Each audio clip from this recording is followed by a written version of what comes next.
Hi everyone. ನಿಮ್ಗೂ interview ಅಂದ್ರೆ ಭಯ ಇದೆಯಾ? ಇಂಟರ್ವ್ಯೂ ಅಲ್ಲಿ ಏನೇನ್ ಪ್ರಶ್ನೆ ಕೇಳ್ತಾರೆ, ನಾವು ಅದಕ್ಕೆ ಹೆಂಗ್ ಆನ್ಸರ್ ಮಾಡ್ಬೇಕು, ನಮ್ಗೆ ಇಂಗ್ಲಿಷ್ ಬರಲ್ಲ ಅಥವಾ ಸಬ್ಜೆಕ್ಟ್ ಬಗ್ಗೆ ನಮ್ಗೆ ಏನು ಗೊತ್ತಿಲ್ಲ, ಏನ್ ಆನ್ಸರ್ ಮಾಡ್ಬೇಕು ಅಂತ ಭಯ ಆಗ್ತಾ ಇದೆಯಾ?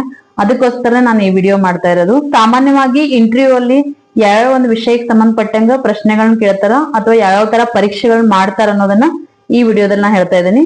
ಮುಖ್ಯವಾಗಿ 5 ರೀತಿಯಾದಂತ ಒಂದು ಪರೀಕ್ಷೆಗಳನ್ನ ಮಾಡ್ತಾರ. ಮೊದಲನೇದಾಗಿ ಬುದ್ಧಿವಂತಿಕೆ ಪರೀಕ್ಷೆ ಅಂತೇಳಿ. ಸಾಮಾನ್ಯವಾಗಿ ಯಾವುದೇ ಒಂದ್ ಕೆಲ್ಸಕ್ಕೆ ಅಭ್ಯರ್ಥಿಗಳನ್ನ ಆಯ್ಕೆ ಮಾಡ್ಕೊಳ್ಳೋ ಟೈಮ್ ಒಳಗ ಆ ಅಭ್ಯರ್ಥಿ ಎಷ್ಟು ಬುದ್ಧಿವಂತನಾಗಿದ್ದಾನೆ, ಕಲಿಕೆಯ ವಿಷಯದೊಳಗ ಆ ಒಂದು ವಿಷಯಕ್ಕೆ ಸಂಬಂಧಪಟ್ಟಂಗ, ಕೆಲಸಕ್ಕೆ ಸಂಬಂಧಪಟ್ಟಂಗ ಅವ್ನಿಗೆ ಎಷ್ಟು ಜ್ಞಾನ ಇದೆ ಅನ್ನೋದನ್ನ ತಿಳ್ಕೊಳ್ಳೋ ಸಲುವಾಗಿ ಬುದ್ಧಿವಂತಿಕೆ ಪರೀಕ್ಷೆ ಮಾಡ್ತಾರ. ಜೊತೆಗೆ ಯಾವುದೇ ಒಂದು ನಿರ್ಣಯ ತೆಗೆದುಕೊಳ್ತಕ್ಕಂತ ಒಂದು ಸಾಮರ್ಥ್ಯ ಆ ವ್ಯಕ್ತಿಗೆ ಇದೆಯೋ ಇಲ್ಲೋ ಅನ್ನೋದನ್ನ ಕೆಲವೊಂದಿಷ್ಟು ಪ್ರಶ್ನೆಗಳನ್ನ ಕೇಳೋದ್ರ ಮುಖಾಂತರ ಅವ್ನ ಎಷ್ಟು ಬುದ್ಧಿವಂತ ಅನ್ನೋದನ್ನ ಏನ್ ಮಾಡ್ತಾರ ಅಂದ್ರ ಇಂಟರ್ವ್ಯೂ ಮಾಡ್ತಕ್ಕಂಥ ವ್ಯಕ್ತಿಗಳು ತಿಳ್ಕೊತಾರ. ಅದ್ರಾಗಿ ಮೊದಲನೇದಾಗಿ ಬುದ್ಧಿವಂತಿಕೆ ಪರೀಕ್ಷೆ ಅಂತ ಹೇಳಿ. ಎರಡನೇದಾಗಿ ಏನು ಅಂತಂದ್ರೆ ಯೋಗ್ಯತಾ ಪರೀಕ್ಷೆ ಅಂತ ಹೇಳಿ.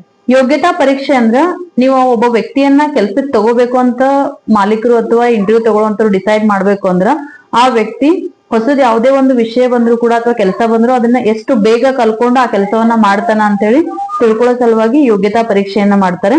ಯೋಗ್ಯತಾ ಪರೀಕ್ಷೆ ಅಂದ್ರೆ ಇಷ್ಟೇ, ಯಾವುದೇ ಒಂದು ಹೊಸ ಕೆಲಸವನ್ನ ಎಷ್ಟು ಬೇಗ ಅವ್ರು ಕಲ್ಕೋತಾರೆ ಅನ್ನೋದನ್ನ ತಿಳ್ಕೊಳ್ಳುವಂತ ಒಂದು ಪರೀಕ್ಷೆನೆ ಯೋಗ್ಯತಾ ಪರೀಕ್ಷೆ ಆಗಿರ್ತದ. ಇನ್ನು ಬರೀ ಯೋಗ್ಯತೆ ಅಷ್ಟೇ ತಿಳ್ಕೊಂಡ್ರೆ ಸಾಕಾಗಲ್ದು, ಆ ಒಬ್ಬ ವ್ಯಕ್ತಿಯ ವ್ಯಕ್ತಿತ್ವ ಹೆಂಗದ ಅನ್ನೋದನ್ನು ಕೂಡ ತಿಳ್ಕೊಬೇಕಾಗುತ್ತ. ಕೆಲವೊಂದು ಸಂಸ್ಥೆಗಳಲ್ಲಿ ಹಣಕಾಸಿನ ಎಲ್ಲಾ ವಿಚಾರಗಳನ್ನ ಸಂಸ್ಥೆ ಏನು ಅಂದ್ರ ಕೆಲಸಗಾರರ ಕೈಯೊಳಗೆ ಕೊಡೋದ್ರಿಂದ ಅವ್ರನ್ನ ನಂಬಬೇಕು ಅಂದ್ರೆ ಅವ್ರ ವ್ಯಕ್ತಿತ್ವ ಹೆಂಗದ ಅಂತ ತಿಳ್ಕೊಬೇಕಾಗತ್ತ.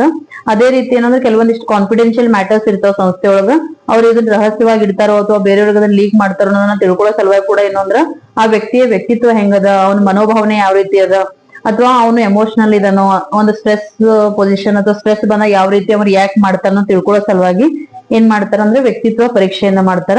ಆ ವ್ಯಕ್ತಿತ್ವ ಅವನ ಗುಣಗಳು ತಿಳ್ಕೊಳ್ಳೋದ್ರಿಂದ ಏನಾಗುತ್ತೆ ಅಂದ್ರೆ ಆ ಒಬ್ಬ ವ್ಯಕ್ತಿಯನ್ನು ಸೆಲೆಕ್ಟ್ ಮಾಡ್ಬೇಕು ಬೇಡ ಅನ್ನೋಂತ ಒಂದು ನಿರ್ಧಾರವನ್ನ ಅವ್ರು ತಗೋಬಹುದು ಅಂತ ಹೇಳಿ. ಮತ್ತೊಂದು ಯಾವ ಪರೀಕ್ಷೆ ಮಾಡ್ತಾರಂದ್ರೆ ವೃತ್ತಿ ಪರೀಕ್ಷೆ ಅಂತ ಹೇಳಿ. ಪ್ರತಿಯೊಂದು ವೃತ್ತಿಯೊಳಗೂ ತನ್ನದೇ ಆದಂತ ವಿಶೇಷ ಕೌಶಲ್ಯಗಳ ಅವಶ್ಯಕತೆ ಇರುತ್ತೆ.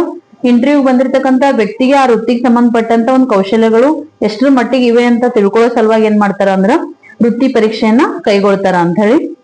ಮತ್ತೊಂದು ಕೈಗೊಳ್ಳದಂತ ಒಂದು ಪರೀಕ್ಷೆ ಯಾವುದು ಅಂತಂದ್ರೆ ಆಸಕ್ತಿ ಪರೀಕ್ಷೆ ಅಂತ ಹೇಳಿ.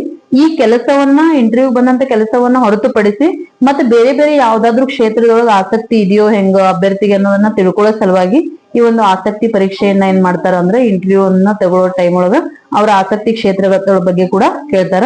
ಇವಿಷ್ಟು ವಿಷಯಗಳ ಬಗ್ಗೆ ನೀವು ಮಾಹಿತಿಯನ್ನ ತಿಳ್ಕೊಂಡು ಇಂಟರ್ವ್ಯೂ ಹೋಗಿದ್ದೆ ಆದಲ್ಲಿ ಡೆಫಿನೆಟ್ಲಿ ನೀವೇನ್ ಮಾಡ್ಬೋದು ಅಂದ್ರೆ ಇಂಟರ್ವ್ಯೂ ಅನ್ನ ಕ್ಲಿಯರ್ ಮಾಡ್ಲಿಕ್ಕೆ ಸಾಧ್ಯ ಆಗುತ್ತೆ. So thanks for watching.